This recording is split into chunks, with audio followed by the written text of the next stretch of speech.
Hello everyone, Turner Burner here with another video for you guys. This video is going to talk about the Protector class, and one of the main reasons I want to go over this class is to give some context because I have done about 4 solos with this class in the last couple of days, and I want to do some explanation over the skill cards. There are only, outside of the score boost, there's only 6 available cards. And of those 6 cards, I believe only 5 of them are even relevant on Master. Well, it depends on how you play, but I believe only 5 of them even matter. So that the example stack, in my estimation, is made for you. But anyways, let's get right into the video. So the Protector is a melee class that can turn the fight in their favor by placing a powerful dome shield, which transitions into the ultimate ability. The ultimate ability is a drop shield, activates a protective drop shield that prevents any projectiles from passing through. This goes for all ballistics, things of that nature, but it does not protect you if something were to come inside the shield, obviously, or if an enemy is trying to melee you through the shield. There's no protection there. Enemies can still come through. So it's really just enemies outside outside of the dome shield trying to shoot at you. Okay. So the passive ability, every 6 headshot kill drops a pilfer pickup. Depends on how you play as this class, but I find that passive is typically only useful for solo runs where I'm getting headshot kills with sniper, just as a low risk kill in a solo run. But as far as team games, I find this passive really, for the most part, useless. It just depends on the map, though. But for the most part, I feel like this class deserves a better passive. But it is what it is. All right, let's get into the Protector skill card. So, Regenerative Field regenerates stem while in damage for 4.5 seconds. This is the Protector's only line of defense. He gets a little bit of stem every so often.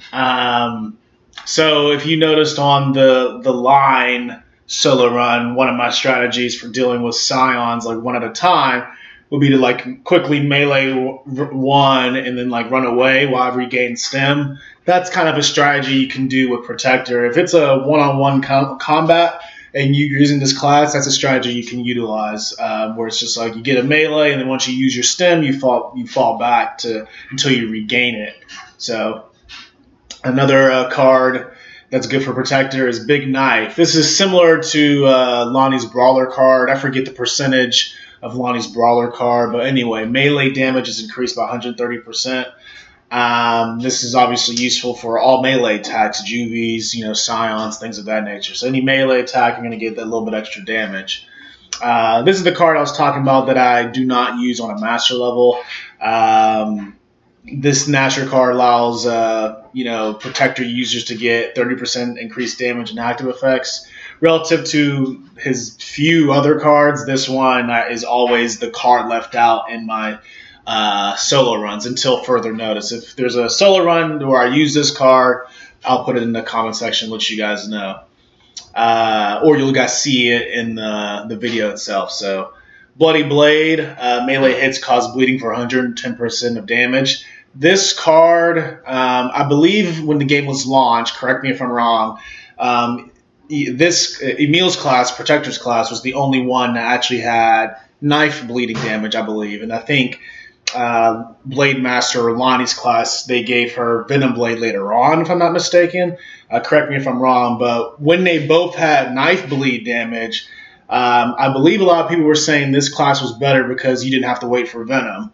Now, back then, I would argue that they were just wrong, but now that there's a lot stronger, powerful classes, more powerful classes, there's, Demolitions or Infiltrator, it's pretty rare that you'll be in Venom.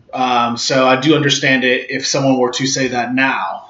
So if you're not in Venom, or if you have a team that's always efficient with their runs, this may be the better class.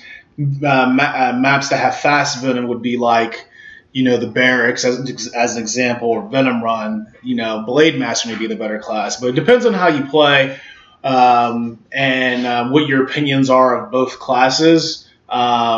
But I feel like with Blade Master, there's far more room for error compared to Protector. With Protector, you basically you can't get hit. Blade Master, you have more healing as you do more bleed damage, but that's another story for another video. So, but yeah, having bleed damage as soon as the game starts is really nice. If you saw my line video again, I just run out of the pod and run straight to a drop shot scion. I didn't have to wait for Venom. I didn't have to wait 60 seconds. I just immediately go after the drop shot scion because that best served me to just get rid of that enemy as quickly as possible because I could. So the drop shield duration increased by 60%. So basically, when Emile / Protector gets his ultimate, he can be protected for a longer period of time. It's simple as that.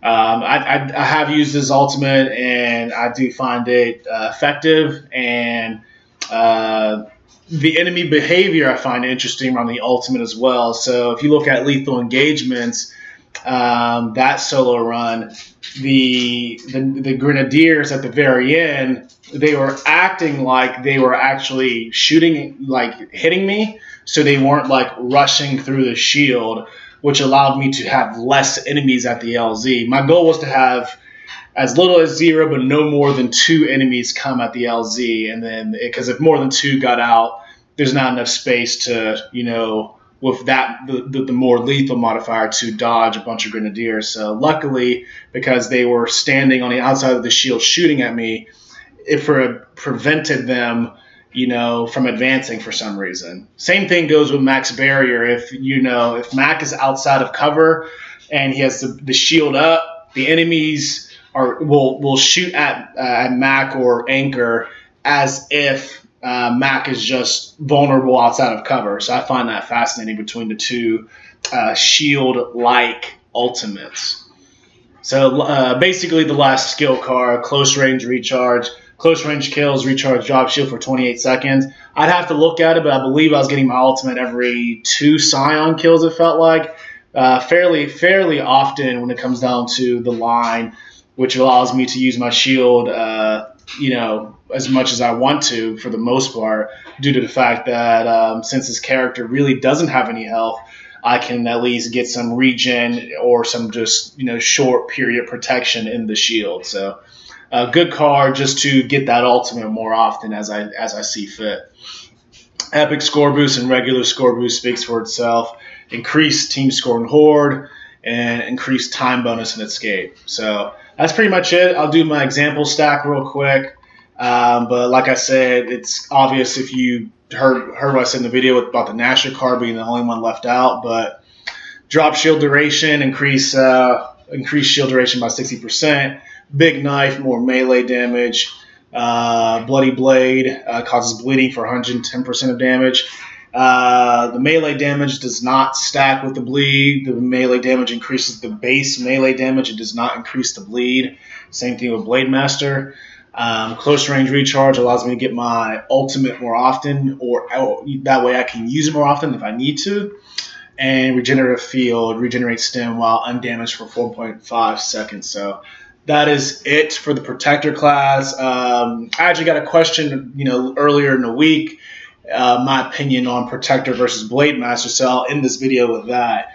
What do you guys think of, Protector versus Blade Master? What do you prefer as a class? I know for me specifically, I like Blade Master more for solo runs, and I like Protector more for team runs. Let me explain. So I play with pretty high-level players right now, so it's very rare unless it's like, the end or something like that we're in Venom.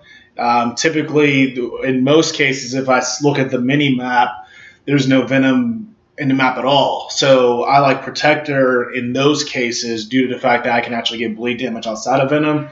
But when it comes on to solo runs and it's just, it's just me, I think I have more variety and more I have room for error as Blade Master. And Blade Master is more efficient because if you compare each line solo run with Blade Master and Protector, the Protector, I had to trap multiple Scions in a supply room. I had to trap 3 silence in a supply room. If it was Blade Master, I'd have been able to just to shock chain, a good bit of them and kill them all.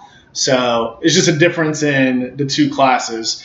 One requires a little bit more patience, but if you are patient, you get a bigger benefit. The other one is basically steady the whole time to where you can get the same bleed and the same damage throughout the entire game. You don't have to wait for Venom. So you can you don't have to look at the map, or you don't have to look up in the air with your character to see if you're in Venom. So there's pros and cons to both classes, but overall, I probably still pick Blade Master over Protector. But I want to know your opinion.